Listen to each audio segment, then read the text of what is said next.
Happy Friday and happy Fridays with Fidelman. I'm Cheryl Fidelman, performance artist and life coach, creator of the Attunement practice. And today's topic on Fridays with Fidelman is codependence and social anxiety. I think that they are tied together and they have a lot of similarities. In my studies and my experience with my clients, social anxiety can be, there's like a whole spectrum of how people experience social anxiety. Anywhere from just feeling a little bit uncomfortable, maybe just a little bit disassociated, but still maintaining the dialogue, still maintaining connection to a certain point, all the way to people actually having so much anxiety that they won't even go into social situations. And a social situation could be, anywhere from 2 or more people. And what I think social anxiety holds in common with codependence is, so for one thing, we know that social anxiety is a triggering of the nervous system. It's a triggering of the nervous system so much that one cannot contain the feelings and sensations and relative thoughts that they're having with all those feelings and sensations that are being triggered, that being in a group of people is actually sometimes really not possible. It's debilitating. It takes over one's personality and one's presence.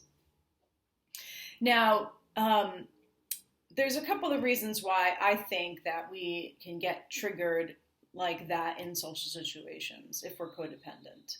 So if we're codependent, like I've said before, there's either a need to be needed, there's a want to be wanted, there's a desire to prove oneself. Now, when you're in the company of many people, it gets overwhelming. Which role do I play with each one of these people? Because everybody has a different energy. They have a different psychological disposition. Their energy may call for something different within inside you, particularly if we're codependent. Who we're being and how we're being is dependent on how somebody else is being and who they're being and what they're like and what they may need. And how the size of the presence of them that we feel. And so if who we're being and our experience depends on somebody else, and there's so many people that we're around at one time, then it's hard for us to locate how to be. And so we're actually being triggered to be several people, sort of like a hall of mirrors. However many people are in this social situation, we're triggered to be that many people, and to be in service of that many people. And we might not be thinking of this cognitively, but our nervous system is thinking, how do I make myself safe with this person? How do I make myself safe with this person? How do I make myself safe with this person? And there's so many different styles through which we will make ourselves safe. And so all of those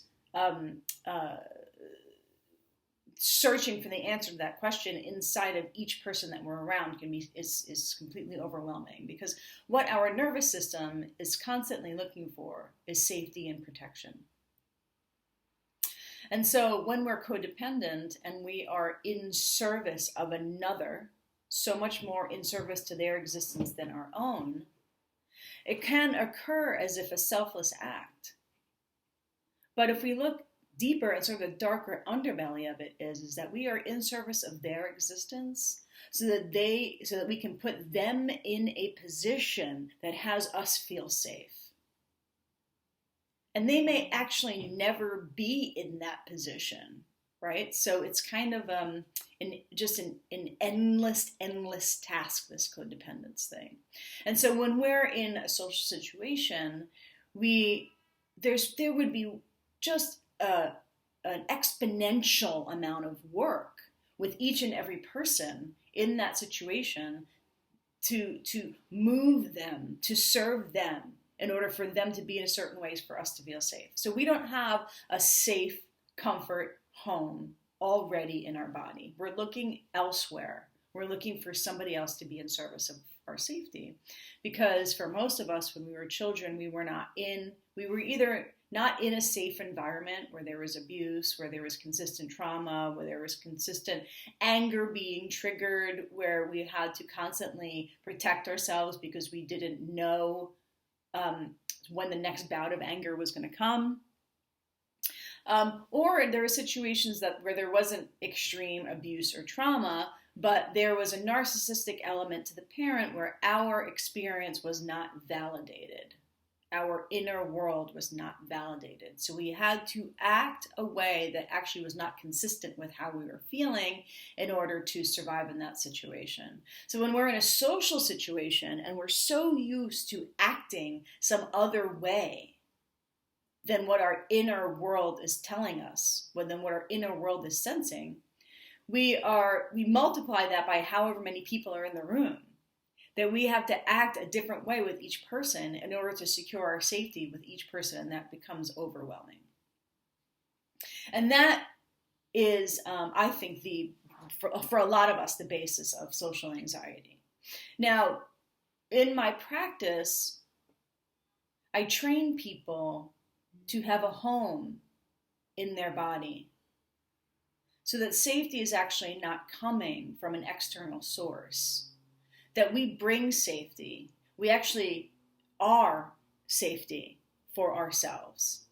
That way, in any situation, whether it be a social situation, a one-on-one situation, an intimate situation, a job situation, a situation with our friend, that the codependence is almost sucked out of the situation because we are not needing for anything. We are not wanting for anything. We're not looking for protection. Protection is provided for us and by us.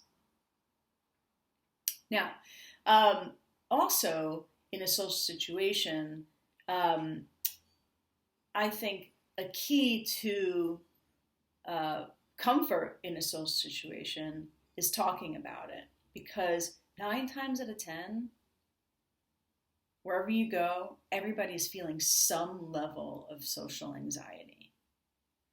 And so if we bring it up, if we're able to discuss it, if we're able to be trained in a way where I'm feeling something, I'm feeling like my chest is feeling, or my heart is fluttering, or for me, it's my triceps tingle, my shoulders are tight. If we can actually speak to how we're feeling, if we can speak to the physical experience, because oftentimes what happens is we have a physical experience and then it goes straight to the cognitive.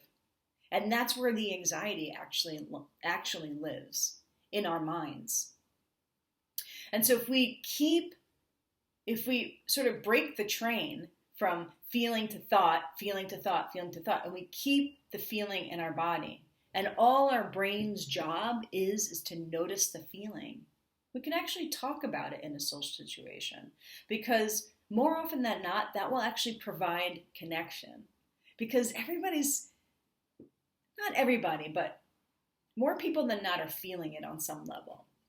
Or at least we can have a conversation with ourselves, noticing the sensations in our body, that we don't actually have to escape the sensations in our body, which is another trigger of social anxiety. We feel something, we want to escape that feeling. We feel something, we feel we shouldn't have that feeling. We feel something, then we think we're not safe. We have to protect ourselves. We have to leave. We actually can't even go there or show up. And so we want to keep our brain from digesting our feelings. And so when we're in a social situation, actually accepting I may feel social anxiety and I'm going to go anyway, and I'm actually going to experience the anxiety, which may seem like a bizarre thought. Why would I want to experience anxiety? Because if it's there, then it's there to be experienced. Sort of like the saying, you have to feel it to heal it. And if it's overwhelming, you can excuse yourself to the bathroom, you can walk outside, you can certainly leave, but it becomes less and less overwhelming and less overbearing to your experience, the more you feel it and the more you can integrate the actual sensations. Because what's happening is there's a trigger of unsafety that's happening, moving from your amygdala to the nervous system, that it's a series of events that's happening over and over and over again, which builds the anxiety. And when we think about the anxiety and we digest it through our brain, it increases. So we want to keep the anxiety in our bodies. We want to sort of go on the journey that it's bringing us on. Because there is a sense of I am not safe that is being triggered from our past, which is not actually a response in the present moment. So we are being triggered from our past, triggered from our past in the present moment, which keeps us from being in true, real, full contact with the person and situation that's in front of us. So if you have any questions, please comment. I know that social anxiety is kind of a really, really big topic. I'm going to sign off a little bit early today because I had emergency root canal, and so I'm a little bit tired today with the antibiotics and all of that stuff. But please comment. Please get yourself an attunement session. I have lots of space open in my 6-month program, and let's keep the conversation about social anxiety going because I think it's a human epidemic, and I think that it unnecessarily keeps us from being tribal, from being communal, from being the pack animals that I think that we are meant to be. I love you. Happy Friday. Have a great weekend, and happy healing. Okay, another quick thought on this topic. When I experienced extreme social anxiety, a lot of it stemmed from being bullied. So in elementary school, I was really pretty severely bullied. And I was told every day by several kids that I was ugly and called names. And if you touch me and get the cooties and have to give it away to another kid. And this happened for years. And so that I really was trained and programmed at a very young age to feel different, to feel like there's something wrong over here, that I'm really there's just something wrong with me. And I had this automatic space and protection from people.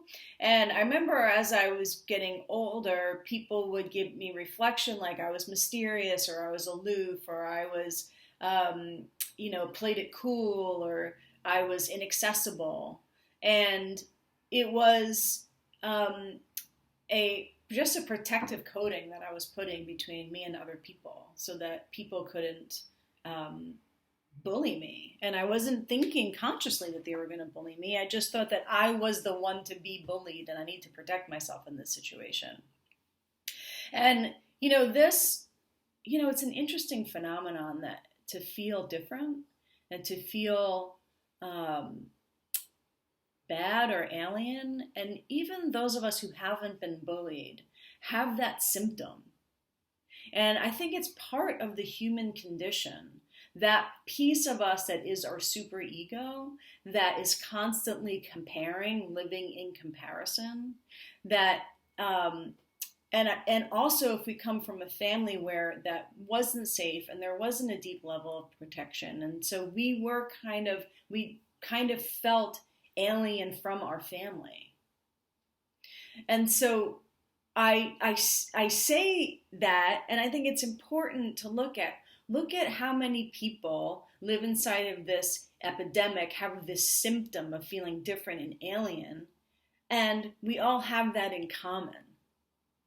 So I think it's kind of a beautiful thing, right? All of us alien earthlings having similar situations, similar experiences that separate us, but that we have in common that can actually connect us. All right, all you earthling aliens, thank you for listening to my little thought tag here. Have a wonderful weekend and happy healing.